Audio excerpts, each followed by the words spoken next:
दोस्तों, आज बाजार में जो हुआ वो किसी फिल्म के क्लाइमैक्स जैसा था। सुबह थोड़ा डर था, दोपहर तक आईटी सेक्टर टूट पड़ा, शाम होते होते निफ्टी 23,400 का मनोवैज्ञानिक स्तर भी नहीं बचा पाया और निवेशकों की 12 लाख करोड़ रुपए की दौलत सिर्फ एक कारोबारी सत्र में साफ हो गई। सेंसेक्स आज 1456 अंक की भारी गिरावट के साथ 74,559 पर बंद हुआ और निफ्टी 436 अंक टूटकर 23,380 पर आ गया। ये लगातार चौथा कारोबारी सत्र था जब बाजार गिरा और इन 4 दिनों में निफ्टी करीब 800 अंक नीचे आ चुका है। बैंक निफ्टी भी 885 अंक गिरकर 53,555 पर बंद हुआ। मिड कैप इंडेक्स 1554 अंक टूटकर 59,705 पर आया। यानी बड़े शेयर हों या छोटे, आज कोई नहीं बचा। बाजार का हर कोना लाल था। आज की गिरावट की असली गहराई समझनी हो तो एडवांस डिक्लाइन रेशियो देखिए। ये 1:6 पर पहुंच गया। मतलब हर एक बढ़ने वाले शेयर के सामने 6 शेयर गिर रहे थे और निफ्टी के 50 में से 47 शेयर लाल निशान में बंद हुए। इंडिया विक्स यानी बाजार का डर का पैमाना आज 20 के करीब पहुंच गया। ये एक बड़ा वार्निंग सिग्नल है, क्योंकि जब विक्स 20 के ऊपर जाता है तो बाजार में बड़े उतार चढ़ाव की आशंका कई गुना बढ़ जाती है और ट्रेडर का हर दांव ज्यादा जोखिम भरा हो जाता है। आज की सबसे बड़ी और सबसे नई कहानी थी आईटी सेक्टर। ओपन एआई ने $4 बिलियन की एक नई enterprise AI deployment company launch की और एक एक्विजिशन भी किया, जो वही काम करती है जो टीसीएस, इन्फोसिस और विप्रो जैसी हमारी आईटी दिग्गज कंपनियां करती हैं। निफ्टी आईटी इंडेक्स आज करीब 4% टूट गया। TCS, Infosys, HCL Tech, Wipro और टेक महिंद्रा जैसे शेयर 3 से 5% तक गिरे और कई 52 हफ्ते के निचले स्तर पर पहुंच गए, क्योंकि बाजार को अब ये डर सताने लगा है कि एआई अब फ्रिंज पर नहीं है, वो आईटी कंपनियों के मुख्य बिजनेस को ही खाने आ रहा है। इसको इम्पैक्ट चेन में समझिए। ओपन एआई जैसी एआई कंपनियां पहले सिर्फ मॉडल बनाती थीं, सर्विसेज हमारी आईटी कंपनियां देती थीं, लेकिन अब एआई कंपनियां खुद सर्विस डिलीवरी में उतर रही हैं। इसका मतलब ये है कि टीसीएस जैसी कंपनियों के पास जो 25 से $30 बिलियन का आईटी सर्विसेज का काम है, उसका एक बड़ा हिस्सा खतरे में है। पीएम मोदी ने आज गुजरात में दूसरी बार वही अपीलें दोहराईं जो कल तेलंगाना में की थी। सोना मत खरीदो, पेट्रोल बचाओ, विदेश यात्रा टालो, ईवी अपनाओ। और जब कोई बात 24 घंटे में 2 बार दोहराई जाए तो बाजार समझ जाता है कि ये अपील नहीं, किसी बड़े फैसले का पूर्वाभास है। बाजार अब 2 बड़ी आशंकाओं के बीच खड़ा है। पहली, पेट्रोल डीजल के दाम बढ़ सकते हैं जो पिछले 4 साल से नहीं बढ़े हैं, और दूसरी, गोल्ड पर इंपोर्ट ड्यूटी बढ़ सकती है। इन दोनों में से कोई एक भी हुआ तो इन्फ्लेशन और बढ़ेगी और आरबीआई के रेट कट की उम्मीद और दूर चली जाएगी। पेट्रोलियम मिनिस्टर ने आज सीआईआई समिट में खुलासा किया कि ओएमसी यानी एचपीसीएल, बीपीसीएल और इंडियन ऑयल जैसी तेल कंपनियां रोजाना करीब 1,000 करोड़ रुपए का नुकसान उठा रही हैं। इस तिमाही में कुल नुकसान 1 लाख करोड़ रुपए तक पहुंच सकता है, क्योंकि रिटेल प्राइसेस नहीं बढ़ाई गई हैं। ओएमसी कंपनियों के शेयर एचपीसीएल, बीपीसीएल और इंडियन ऑयल आज 2% तक गिरे। लेकिन एक अच्छी खबर ये रही कि सरकार ने ऑयल और गैस प्रोडक्शन पर रॉयल्टी रेट्स घटाने का फैसला किया, जिससे ओएनजीसी और ऑयल इंडिया के शेयरों में 8% तक की तेजी देखने को मिली। रुपया आज एक और रिकॉर्ड तोड़ते हुए 95.74 तक गिरा और 95.63 पर बंद हुआ। सिर्फ एक महीने में रुपया लगभग 3 रुपए कमजोर हो चुका है। 10 अप्रैल को डॉलर के मुकाबले रुपया 92.73 पर था और आज 95.63 पर है।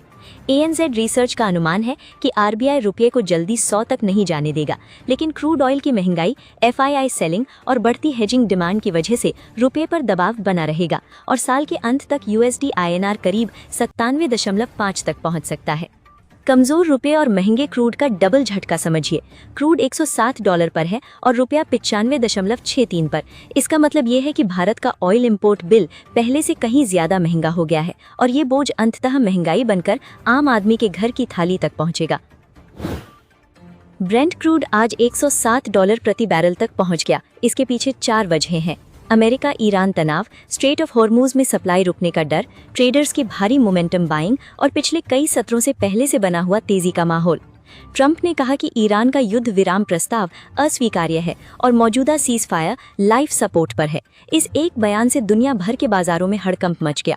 यूरोप का स्टॉक 600 इंडेक्स 1.2% टूटा और ऑयल की कीमतें और ऊपर चली गईं। अमेरिका ने बढ़ते ऑयल प्राइसेस को काबू में करने के लिए स्ट्रेटेजिक पेट्रोलियम रिजर्व यानी एसपीआर से 53.3 मिलियन बैरल तेल एक्सन मोबिल, ट्रैफिगुरा जैसी 9 कंपनियों को लोन पर दिया है।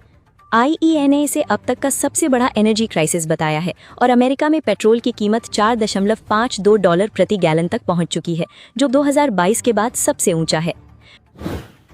ब्रिटेन में आज पॉलिटिकल क्राइसिस भी गहराया।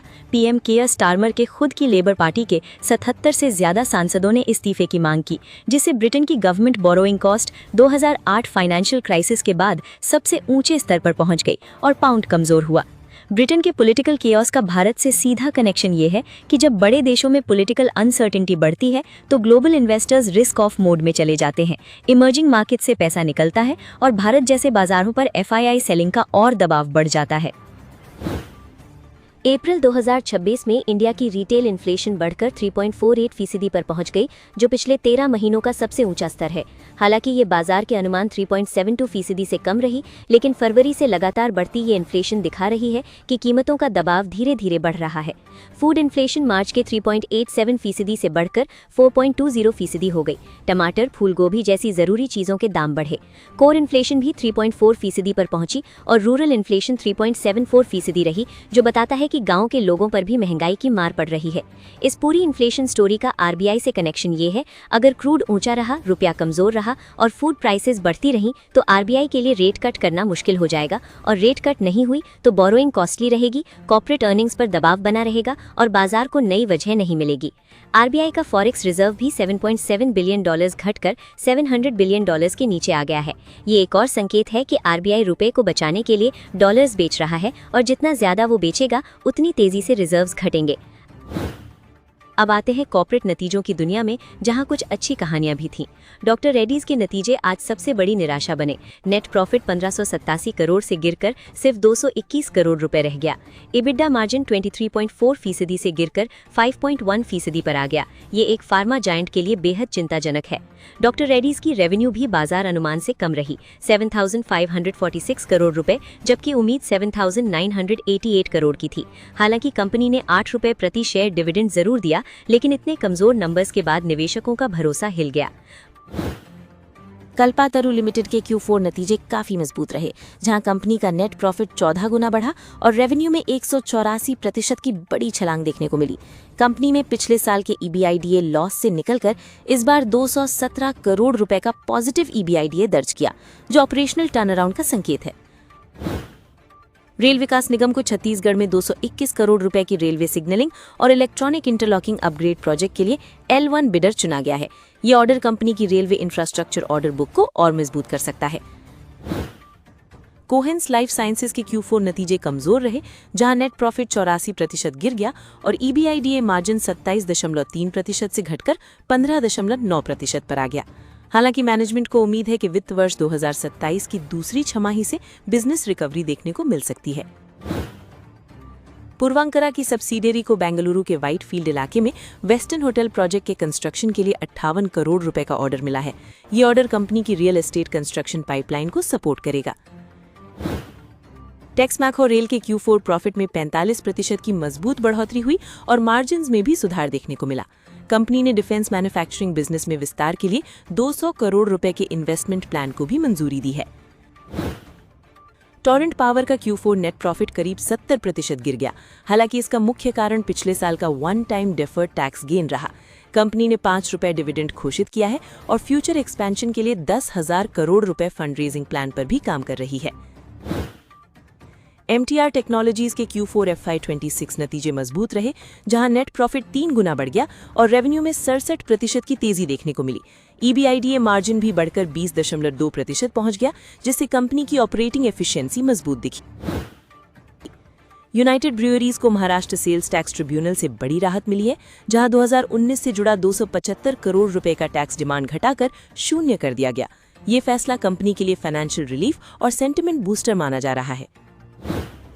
बर्जर पेंट्स के नतीजे आज राहत देने वाले रहे। मुनाफा 28% बढ़कर 335 करोड़ रुपए पहुंचा। स्टेबल डिमांड और बेहतर मार्जिन्स की वजह से नतीजे मजबूत रहे और कंपनी ने फाइनल डिविडेंड का ऐलान भी किया। गिरते बाजार में ये एक सकारात्मक खबर थी। न्यूलैंड लैबोरेटरीज के नतीजे आज सुर्खियां बने। मुनाफा 7 गुना बढ़कर 213 करोड़ रुपए पहुंचा। मजबूत US और यूरोप एक्सपोर्ट ऑर्डर्स ने ये कमाल किया और कंपनी ने मेजर कैपेसिटी एक्सपेंशन के साथ 34 रुपये प्रति शेयर फाइनल डिविडेंड का भी ऐलान किया।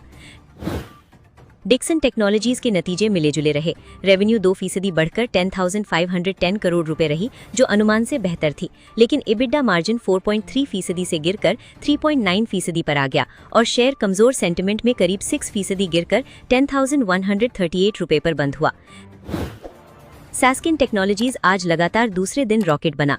कल 20% अपर सर्किट के बाद आज भी शेयर 10% की तेजी के साथ 1800 रुपए तक पहुंचा। आमतौर पर 50,000 का डेली वॉल्यूम होता था, लेकिन आज सुबह 11 बजे तक ही 19 लाख शेयरों का कारोबार हो चुका था। सैस्किन की ये तेजी बताती है कि जब कोई IT कंपनी R&D पर इन्वेस्ट करती है, नए AI और 5G सेगमेंट्स में काम करती है, तो बाजार उसे पुरस्कृत करता है। ये उन बड़ी IT कंपनियों के लिए एक सबक है जो बायबैक और डिविडेंड में ही पैसा लगाती हैं और इनोवेशन को नजरअंदाज करती है।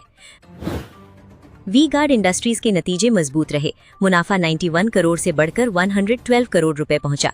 रेवेन्यू 1538 करोड़ से बढ़कर 1755 करोड़ हुई और EBITDA मार्जिन 9.4% से बढ़कर 9.7% हो गया।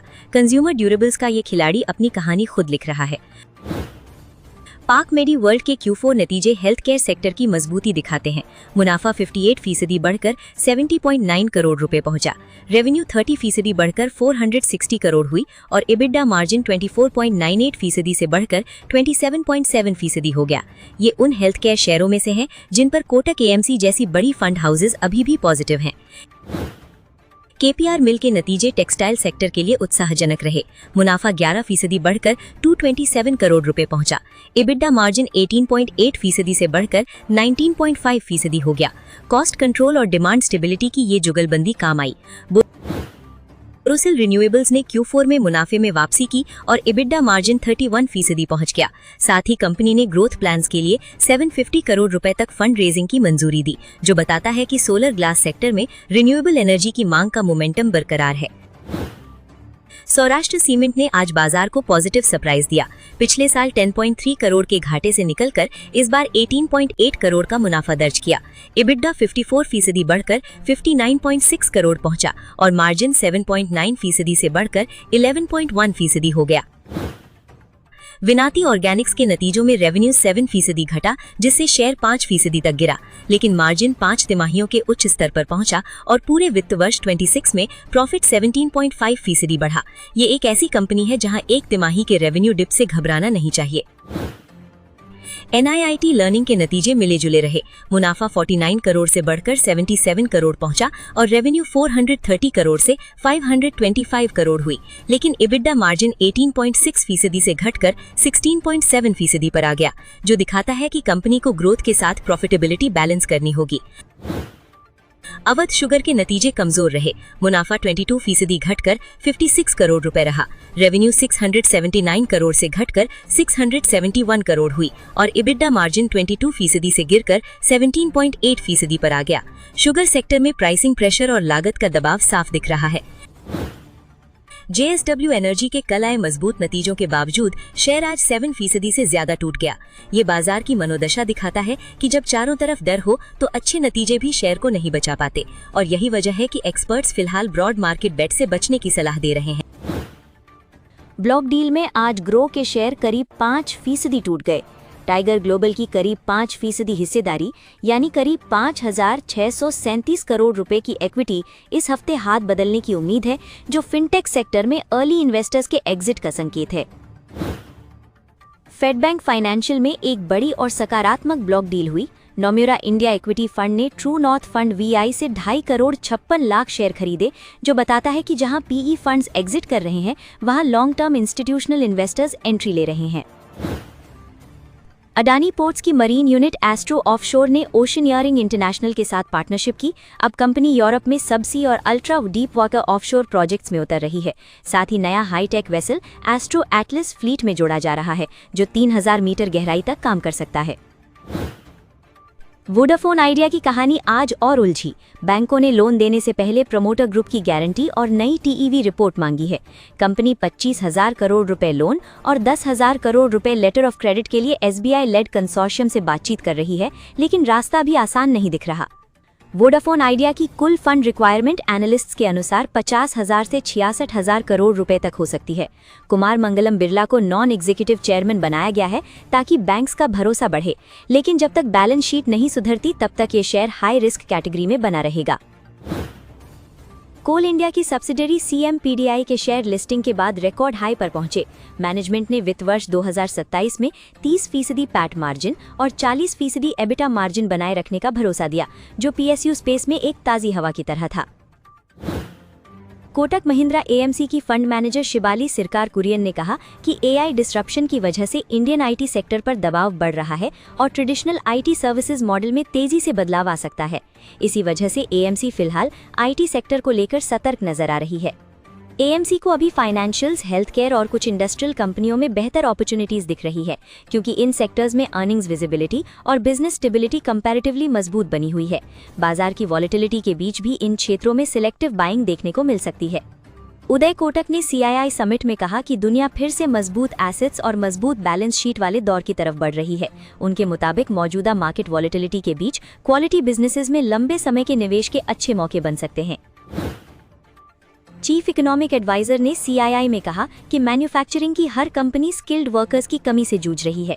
ITI को आकर्षक बनाना और ट्रेड स्किल्स में निवेश करना देश की सबसे ज़रूरी ज़रूरत है, क्योंकि अगर माइक्रो एंटरप्राइजेज में एम्प्लॉयमेंट दुगनी हो जाए तो भारत की इकोनॉमी में एक बड़ा स्ट्रक्चरल चेंज आ सकता है। फिच रेटिंग्स ने भारत की पावर यूटिलिटी कंपनियों पर भरोसा जताया। बढ़ती इलेक्ट्रिसिटी डिमांड के बावजूद इन कंपनियों के क्रेडिट प्रोफाइल मजबूत रहने की उम्मीद है, क्योंकि रेगुलेटेड एसेट से फिक्स्ड इनकम और लॉन्ग टर्म टैरिफ कॉन्ट्रैक्ट्स की वजह से कैश फ्लो विजिबिलिटी अच्छी है। IMD ने बताया कि इस हफ्ते के अंत तक मॉनसून अंडमान पहुंच सकता है। ये एक पॉजिटिव सिग्नल है, लेकिन एल नीनो के असर की वजह से इस साल सामान्य से कम बारिश की आशंका भी है, जो खरीफ सीजन और फूड इन्फ्लेशन दोनों के लिए एक बड़ा वेरिएबल है। महाराष्ट्र और गुजरात में भीषण गर्मी जारी है। जलगांव में तापमान 44 डिग्री तक पहुंचा और BMC ने 15 मई से मुंबई में 10% पानी कटौती का ऐलान किया।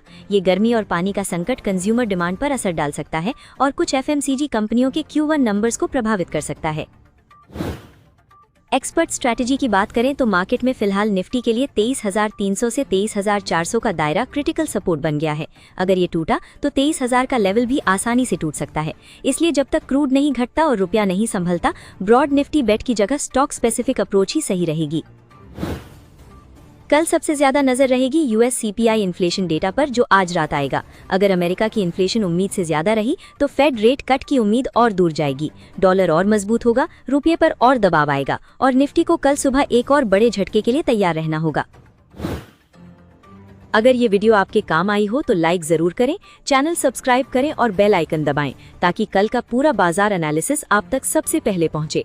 बाजार चाहे जितना गिरे, सही जानकारी आपको हमेशा एक कदम आगे रखेगी। मिलते हैं कल।